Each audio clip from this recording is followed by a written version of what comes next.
Hello UPSC aspirants. UPSC 2026 is round the corner और इस time पे बहुत इंपॉर्टेंट है कि आप ऐसे हैक्स की बहुत अच्छे से प्रैक्टिस कर लें जो आपको ऐसे क्वेश्चंस करने में हेल्प करेंगे जो आपसे नॉलेज से नहीं बनते।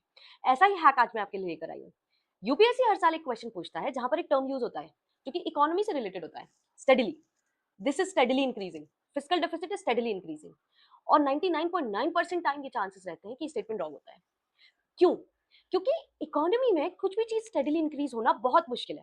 फॉर एग्जाम्पल फिजिकल डेफिसिट को ही देख लेते हैं। पिछली साल फिजिकल डेफिसिट 4.1% था, उससे पहली साल 3.8% है, उससे पहली साल कुछ और है। तो ये स्टेडीली इंक्रीज या डिक्रीज नहीं हो रहा है, there is a fluctuation between it. Correct? तो यहाँ पर यह है कि कहता है कि अगर किसी स्टेटमेंट में इकोनॉमी से रिलेटेड चीजें स्टेडीली इंक्रीज या डिक्रीज करने की बात हो रही है, that is going to be a wrong statement. याद रख। एंड क्योंकि you are watching the shorts till the end, आपके लिए एक दूसरा हैक भी है। यूपीएससी अगर किसी स्टेटमेंट में दो फैक्ट्स देता है, दो फैक्ट्स एक स्टेटमेंट में, वो स्टेटमेंट 100% इनकरेक्ट होता है। जैसे कि 2023 के इस question, Amarkantak hills are situated at the confluence of Vindhyan and Sahyadri.